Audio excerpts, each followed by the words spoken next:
नमस्कार। हनुमान जी के 9 चमत्कार जानकर चौंक जाएंगे आप। हनुमान जी सर्वशक्तिमान, सर्वज्ञ और सभी ओर एक साथ विद्यमान हैं। हनुमान जी के बगैर न तो श्री राम युद्ध जीत पाते और न ही श्री कृष्ण महाभारत का युद्ध लड़ पाते। हनुमान जी एक कल्प तक इस धरती पर रहेंगे। चारों युगों में उन्होंने अपने भक्तों को अपनी उपस्थिति से अवगत कराया है।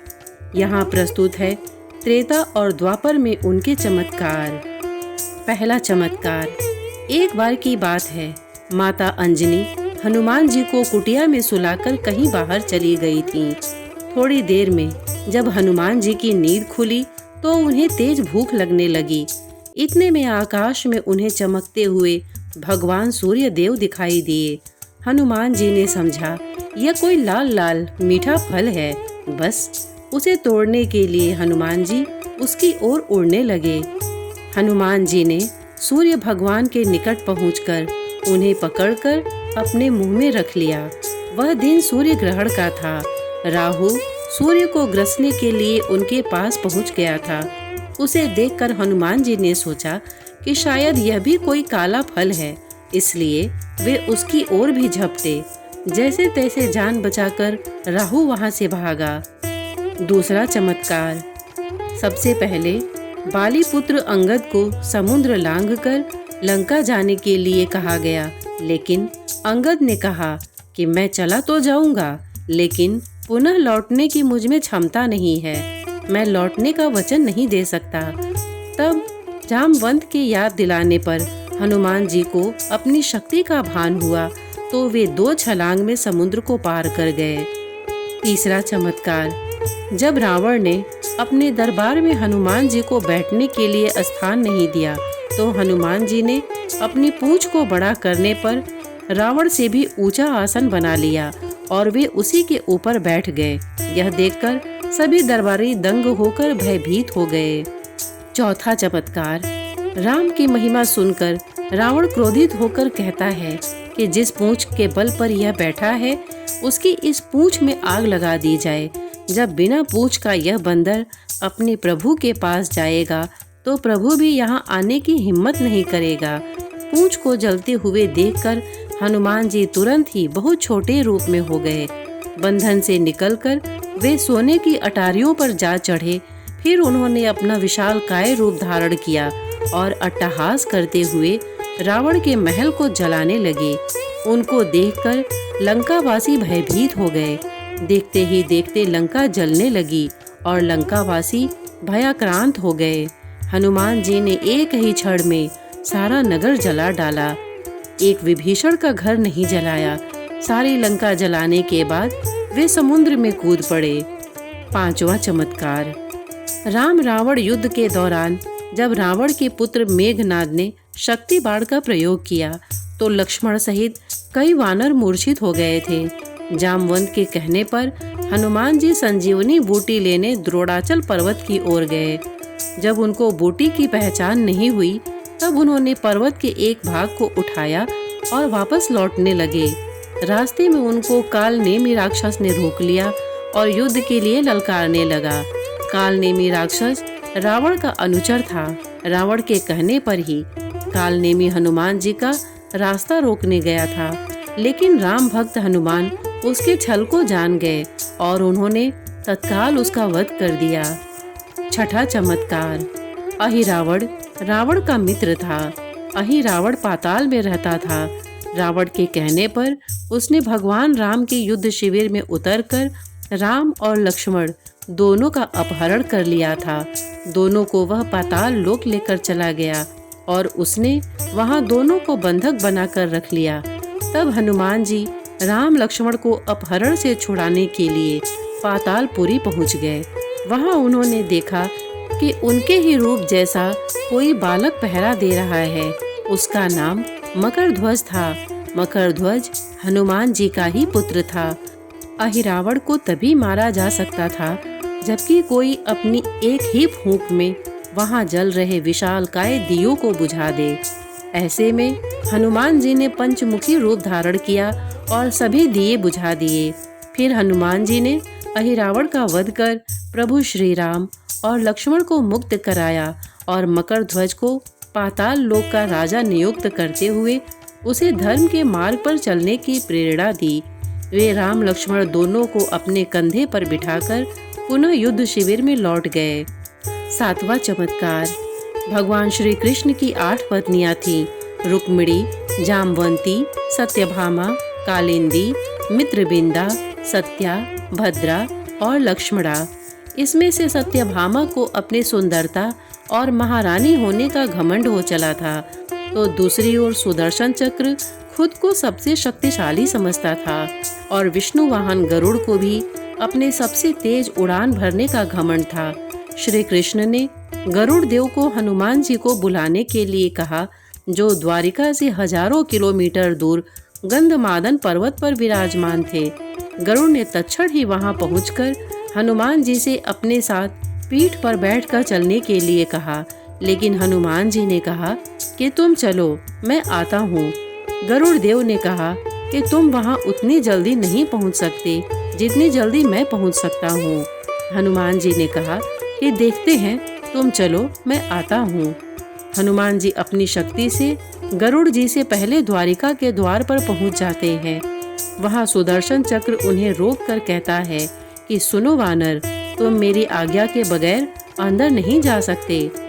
हनुमान जी सुदर्शन चक्र को पकड़कर अपनी कांख में दबा लेते हैं और अंदर चले जाते हैं। वहां पर एक झूले में श्री कृष्ण और सत्यभामा झूल रहे होते हैं, तो हनुमान जी श्री कृष्ण को देखकर उनके चरण छू कर बोलते हैं, प्रभु, आप यहाँ पर अकेले इस दासी के साथ? यह सुनकर सत्यभामा सोच में पड़ जाती है। तब हनुमान जी श्री कृष्ण से पूछते हैं कि प्रभु, माँ सीता कहाँ हैं, जो इस जगत में सबसे सुंदर और मातृतुल्य हैं। यह सुनकर श्री कृष्ण मुस्कुराते हैं और सत्यभामा के चेहरे की ओर देखते हैं। तभी गरुड़ जी आते हैं और हनुमान जी को अपने से पहले पहुंचा हुआ देखकर चौंक जाते हैं। इस तरह हनुमान जी के माध्यम से श्री कृष्ण तीनों का घमंड तोड़ देते हैं। 8वां चमत्कार। एक बार वनवास काल में द्रौपदी को एक सहस्त्र दल कमल दिखाई दिया। उसने उसे ले लिया और भीम से उसी प्रकार का एक और कमल लाने को कहा। भीम कमल लेने चल पड़े। आगे जाने पर भीम को गंधमादन पर्वत की चोटी पर एक विशाल केले का वन मिला, जिसमें वे घुस गए। इसी वन में हनुमान जी रहते थे। उन्हें भीम के आने का पता लगा, तो उन्होंने सोचा कि अब आगे स्वर्ग के मार्ग में जाना भीम के लिए हानिकारक होगा। वे भीम के रास्ते में लेट गए। भीमसेन ने वहां पहुंचकर हनुमान से मार्ग देने के लिए कहा, तो वे बोले, यहाँ से आगे ये पर्वत मनुष्यों के लिए अगम्य है, अतः यहीं से लौट जाओ। भीम ने कहा, मैं मरूं या बचूं, तुम्हें क्या? तुम जरा उठकर मुझे रास्ता दे दो। हनुमान बोले, रोग से पीड़ित होने के कारण उठ नहीं सकता, तो मुझे लांग कर चले जाओ। भीम बोले, परमात्मा सभी प्राणियों के देह में है, किसी को लांग कर उसका अपमान नहीं करना चाहिए। तब हनुमान बोले, तो तुम मेरी पूंछ पकड़कर हटा दो और निकल जाओ। भीम ने हनुमान की पूंछ पकड़कर जोर से खींची, किंतु वह नहीं हिली। भीम का मुंह लज्जा से झुक गया। उन्होंने क्षमा मांगी और परिचय पूछा। तब हनुमान जी ने अपना परिचय दिया और वरदान दिया कि महाभारत युद्ध के समय मैं तुम लोगों की सहायता करूंगा। वस्तुतः विनम्रता ही शक्ति को पूजनीय बनाती है, इसलिए अपनी शक्ति पर अहंकार न कर उसका सत्कार्यों में उपयोग कर समाज में आदरणीय बने। 9वां चमत्कार अर्जुन से जुड़ा है। आनंद रामायण में वर्णन है कि अर्जुन के रथ पर हनुमान जी के विराजित होने के पीछे भी कारण है। एक बार रामेश्वरम तीर्थ में अर्जुन का हनुमान जी से मिलन हो जाता है।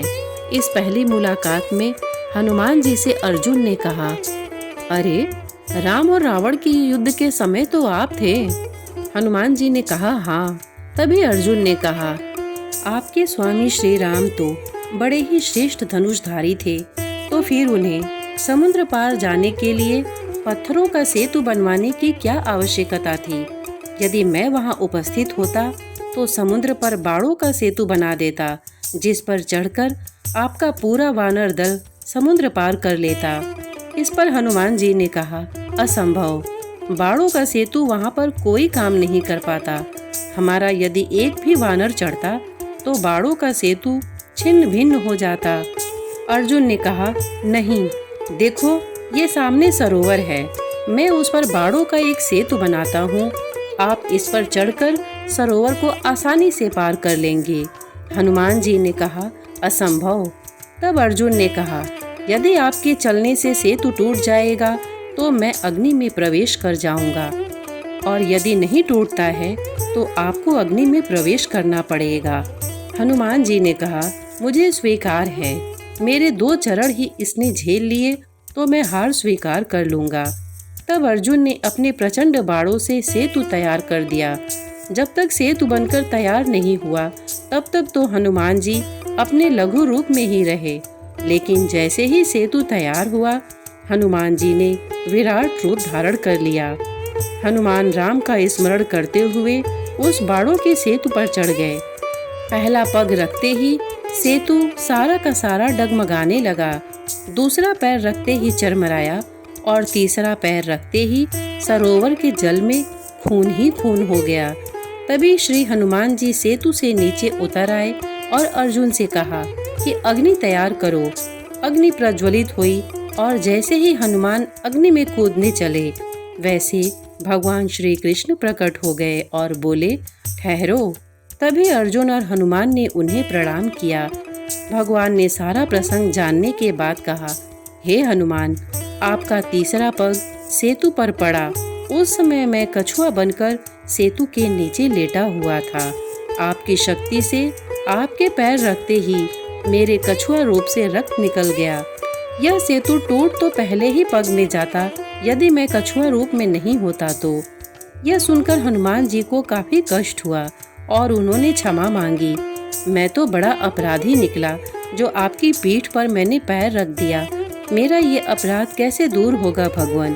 तब कृष्ण ने कहा, ये सब मेरी इच्छा से हुआ है, आप मन खिन्न मत करो और मेरी इच्छा है कि तुम अर्जुन के रथ की ध्वजा पर स्थान ग्रहण करो। इसलिए द्वापर में श्री हनुमान महाभारत के युद्ध में अर्जुन के रथ के ऊपर ध्वजा लिए बैठे रहते हैं।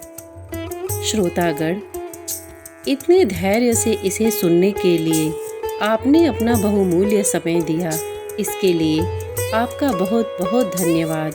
नमस्कार।